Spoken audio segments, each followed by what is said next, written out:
Hello, this is Dr. Paul Simon, psychiatrist. Wanted to talk to you a little bit today about dealing with narcissists and other abusive relationships. First, please like this video and subscribe to this channel.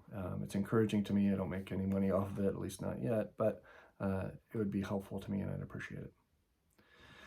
So, there's a lot of talk about narcissists, what they are, and how to deal with them. Nowadays in the social media and different things, and that's good. Now, narcissism is kind of a hot button topic because it's more common than people really realize. And there are a lot of traits that narcissists have that we all have to some degree, okay? And so even if somebody isn't a full-on narcissist,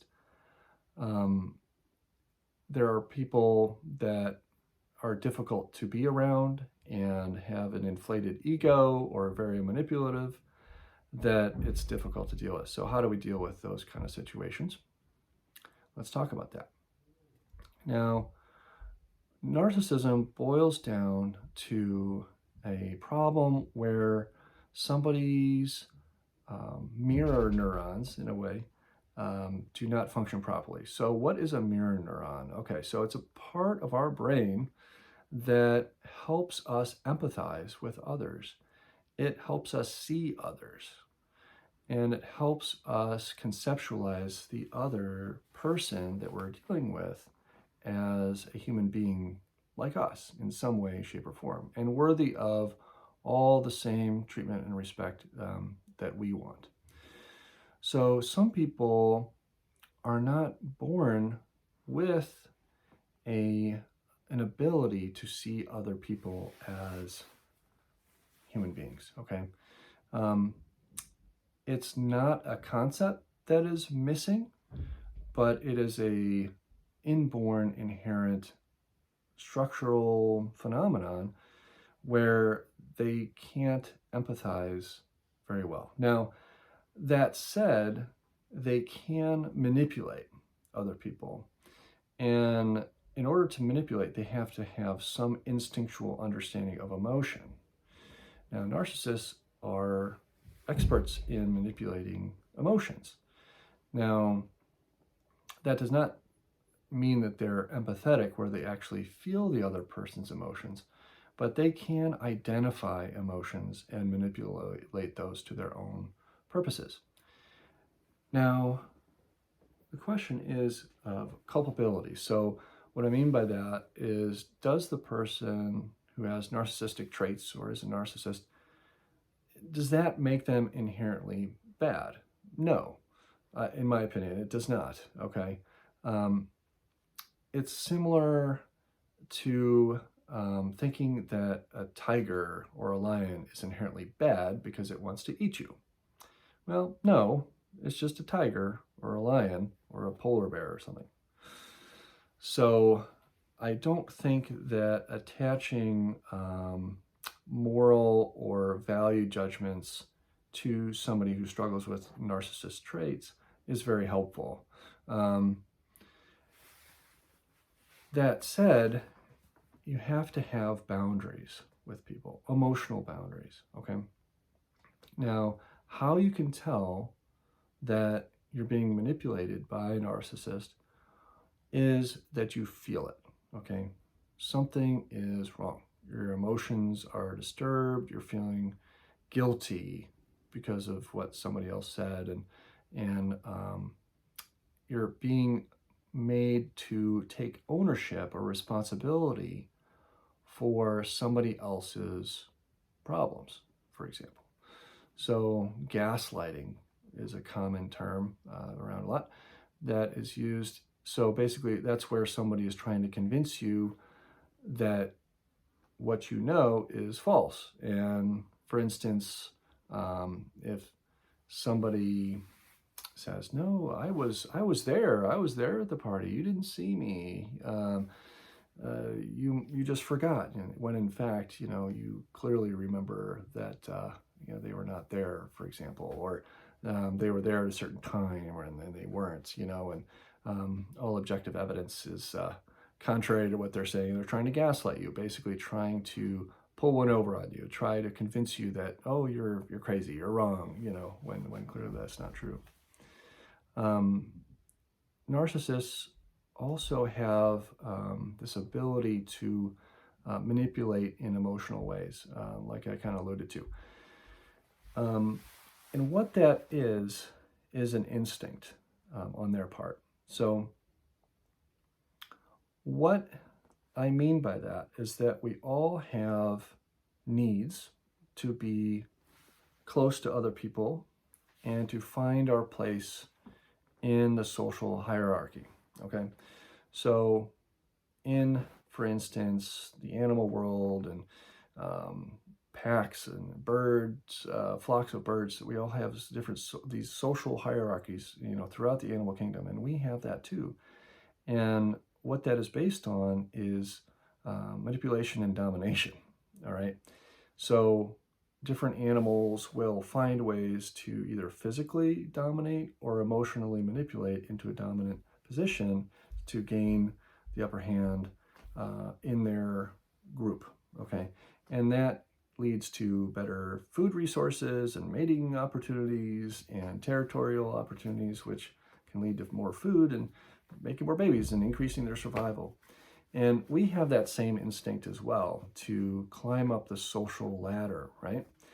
And it's an instinctive, natural thing that we all have. Now, just like other instincts that we all have, sometimes it can be too much, it can be hypertrophied or overgrown. Some people have an overgrown instinct for risk-taking, and they go and become gamblers or do stupid stuff, some people might have a higher instinct or reflex for hunger, and so they eat too much and they get fat, and that's a problem. Other people have, an overgrown instinct for sexual interests, and that can lead to problems, obviously. So we all have these natural social instincts to compete, to get food and sexual resources, sexual opportunities, and a lot of others I could mention, saving or hoarding or, and competing or manipulating other people. And none of those are bad in themselves, but if overgrown, can be a problem. So my opinion with narcissists is that they have this instinct to climb socially that is overgrown and hypertrophied and leads to problems where it crowds out a lot of other things and affects relationships, distorts relationships. And that's why it's a problem. Now, the question is, how do you deal with it? How do you deal with a narcissist? Well, it's kind of like the lion or the tiger or the polar bear. Now, a polar bear, for instance, is just a polar bear, okay? You can't talk with it, you can't reason with it, you can't make it a cuddly little koala bear or, guinea pig. It's going to be a polar bear. That's just its nature. Now, you may be able to give it a tranquilizer and calm it down so it doesn't eat your face, but once it wakes up, it's still going to be a polar bear and going to eat your face if it gets the opportunity. So, with narcissists, you got to keep your distance. Ultimately, you have to keep yourself safe from them, safe from that instinct that is hypertrophied in their nature. Now, going back to boundaries, boundaries are essential in any relationship. So when there's a polar bear and you're visiting the Arctic, on some kind of, exotic vacation or something, there's got to be distance between you and the polar bears, okay? Same thing when you go to the zoo. There's a wall or a gate or a moat or all the above to keep the polar bear away from you and you away from the polar bear, because it's not safe. So unfortunately, the same thing has to happen in relationships with the narcissist. You have to put up and maintain healthy emotional boundaries. So the first step in that is noticing that the boundary is getting crossed. If you're feeling that you're being manipulated and gaslighted and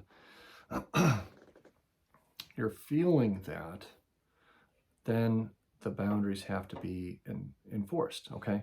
So first step is noticing that the boundary is being crossed, but the second is to actually enforce the boundary.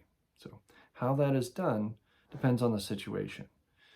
So that can be a real big challenge, okay, to figure out how to enforce that, because that instinct, in the case of the narcissist, is very strong to dominate and control, manipulate.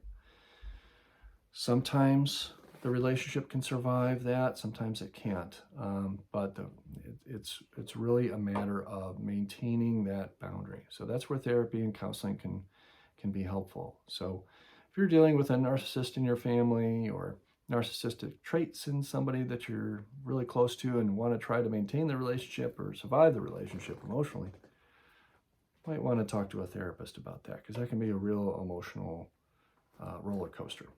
Okay. So if you find this helpful, please give me a thumbs up in the video. Any more comments or questions that I can try to help answer, I'll do my best in one of these videos. So you all take care, and I'll see you next time.